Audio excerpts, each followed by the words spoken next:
Comment ça, hors de prix? Mais alors, si on vous écoute, il faudrait tout donner, c'est ça? L'information, la culture, les films, le popcorn. Et vous croyez que la bécane, elle tourne toute seule? Puis vous savez ce qu'on dit, hein? Si c'est gratuit, c'est vous le produit. Vous allez voir quoi?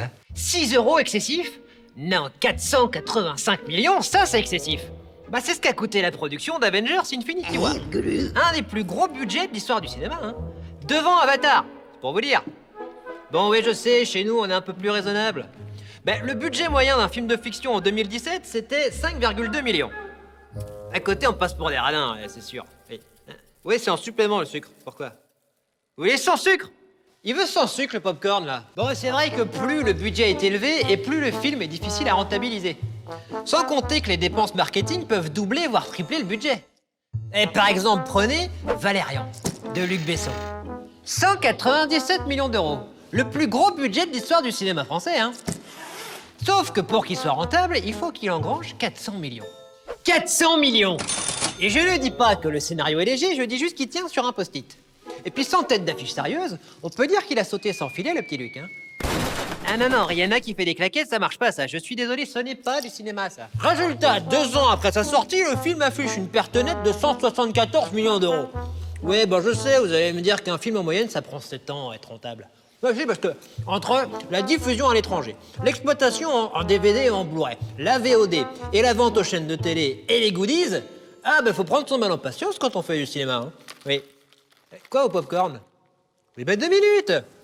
Vous serez jamais producteur, moi. Ouais, allô, c'est Luc. Si, attends, j'ai une idée là, pour qu'on se refasse un peu, parce que 400 millions, on peut y arriver, les gars, hein. Si, on va faire un parc d'attractions.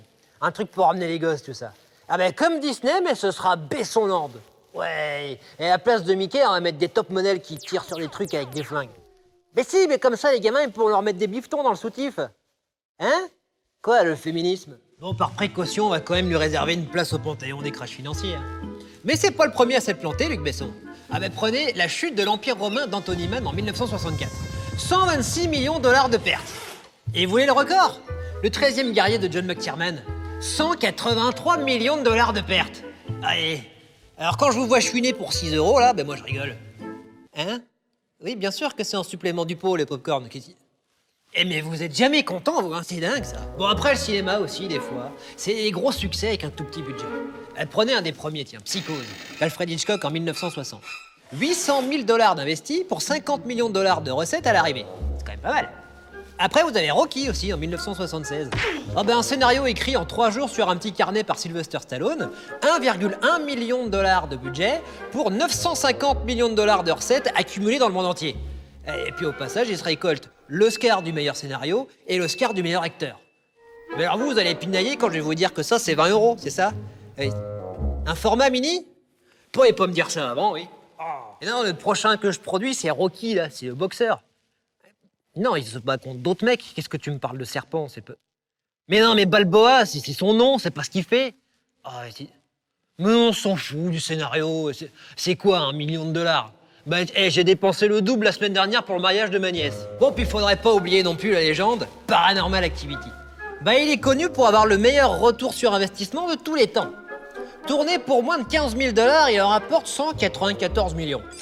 Et tout ça grâce à une com virale sur Internet et un petit budget marketing de 10 millions $. Oui, non, c'est un film à petit budget. Hein. Oh, et chez nous, tiens, prenez Les Intouchables avec Omar Sy et François Cluzet. Bah, c'est le film le plus rentable du cinéma français. Il coûte 10 millions € et il en ramène 426. Pas mal pour un petit film pas en anglais, hein. Et c'est comme ce popcorn à 7 € là. Vous voyez, c'est... Oui, c'est plus cher que le format normal, pourquoi? Ben oui, mais en même temps, si vous soutenez pas les petites créations, ben faut pas vous étonner que les produits deviennent standardisés.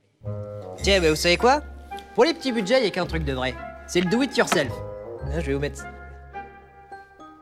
Tiens, et d'ailleurs, si vous voulez que votre ticket soit rentable, il faudrait mieux d'aller voir votre film plutôt que de rester là à me regarder. C'est facile en plus.